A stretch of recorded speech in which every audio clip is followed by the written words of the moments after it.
कह रहे हैं बिलाल कुतुब साहब, आपके ख्याल में क्या मुकम्मल इसकी मजम्मत होनी चाहिए या अगर मगर के साथ कोई जस्टिफाई इसको कर सकता है? देखिए, जस्टिफाई करने का तो मेरे ख्याल में यहाँ पे लफ्ज जो है वही बहुत ही ज्यादा नामाकूल किस्म का, जस्टिफाई कैसे कोई कर सकता है। लेकिन दूसरी तरफ ये भी गौर फरमाइए कि क्या सियासत को दीन से अलग किया जा सकता है, दीन को सियासत से अलग किया जा सकता है? मेरे ख्याल में ये भी नहीं किया जा सकता। लेकिन क्या दीन को सियासत के लिए इस्तेमाल करना चाहिए? मेरे ख्याल में ये नहीं करना चाहिए। हमारी ये चाहत भी है और दुआ भी है कि इन चीजों को सियासत या रियासत अपने अंदर ना लेकर आए, माफ कर दे। मैं तो खुदा की कसम, मैं उस शब्द, वो 27 की शब्द थी हमारे लिए, हम तो सोए नहीं थे उस शब्द को। लेकिन फिर मैं ये भी सोचता रहा कि हमारा पहला किबला अव्वल बैतुल मक़दस जो है, वहां पे तो बहुत ज्यादा बदतमीजियां हो रही है ना, वहां पे भी तो जूतों के साथ लोग आ रहे हैं ना, वहां पे तो गाली गलौज हो रही है ना, वहां पे हमारी गैरत कहाँ चली जाती है? अब ये सारे सवाल बहुत सोचने वाले हैं और उलमा इकराम को जवाब देना पड़ेगा। दोनों के अदब के साथ मैं अपने दोस्तों को हदिया कर रहा हूँ ये हदीस शरीफ। वो औरत जिसके ऊपर अल्लाह ने आयत उतारी, जो कि रोती हुई मेरे नबी पाक के पास आई और उसने कहा कि मेरे शौहर ने मुझे माँ कह दिया और मुझे तलाक हो गई, या रसूलल्लाह मैं इस बुढ़ापे में कहाँ जाऊँ, मेरे जवान बच्चे हैं। उसकी चीखों पुकार सुन के रसूल पाक सल्लल्लाहु अलैहि वसल्लम ने कहा कि रिवायत यही है तो हो गई।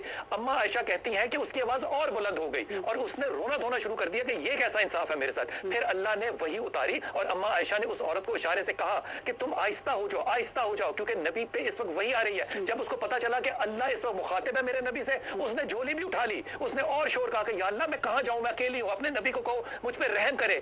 अल्लाह ने उसके ऊपर जो फैसला उतारा वो कुरान के हिस्से का है, लेकिन वो सियासत की नजर नहीं, एक जात के लिए है। अगर आप अपने मसाइल को झोली फैला के नबी के आगे गिड़गिड़ाएंगे नहीं तो मैं कहां जाऊं? मुझे कोई और रास्ता बताइए कि मैं अपने दुखों का इजहार कहां जाऊं? किसी के लिबास का पूछ नहीं सकता कि तेरे पास ये दूसरा कुर्ता कहां से आया। मैं इनके पास जाके रात को ये नहीं कह सकता कि मुझे भी रात इंसाफ चाहिए, मैं नहीं कह सकता। मैं ना रियासत में जा सकता हूं, सियासत में जा सकता हूं। भाई अगर मैं आप अपने नबी के पास भी अपने आंसू लेके नहीं जा सकता, आपकी जहालत, आपकी नलायकी और आपकी बेशर्मी और बेहयाई की वजह से, तो मेरे लिए तो जिंदगी के सारे दरवाजे आपने बंद कर दिए। बिल्कुल ठीक कह रहे हैं। और ये मकबूल जान साहब, टाइम जरा प्रोग्राम का खत्म हो रहा है, मैं चाह रही हूँ एक इशू पे जरा आप सबकी और मैं राय लूं, और वो है तोशा खाना वाला इशू।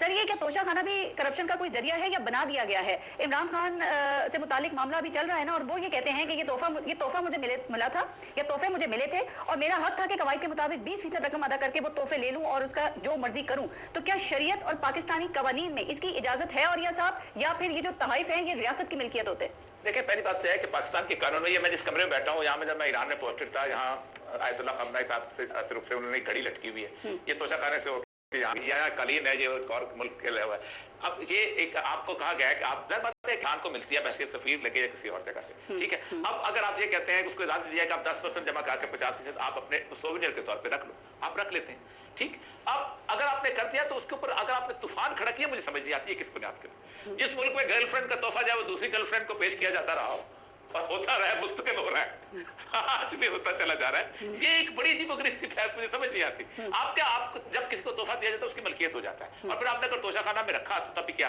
तब भी आपको उसको आपने इजाजत दी ना, 15% पे दी या 50% पे दी या सारों पे दी, तो बुनियादी तौर पर उस बंदे का हक है कि वो इस मुल्क का वजीर आजम है या मुल्क का गवर्नर है, इसलिए हक है उसको जो तोहफा मिले। आपने कहा जी